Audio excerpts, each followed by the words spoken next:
good afternoon guys. Ngayong araw na to magpapalit tayo ng wiper blade ng Hyundai Santa Fe 2013 turbo. So ito yung wiper blade.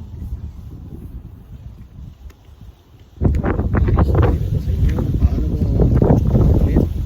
Simple lang guys, ganyan nyo lang yung wiper blade, and then push. Tapos balik nyo, tapos pull down. Yan. Lagay nyo yan, balik nyo ulit. Lagay natin yung bago.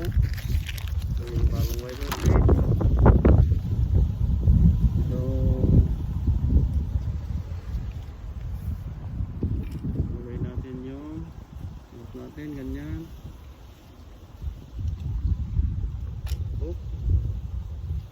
Push up and ganyan yung guys. Tapos tanggalin nyo yung blade cover. Yan. Tapos tayo sa kabila.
Passenger and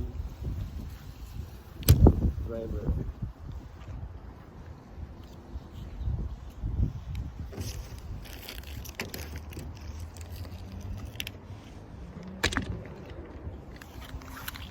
Ayan guys, tapos na yung maglalagay natin ng wiper blade ng Hyundai Santa Fe 2013.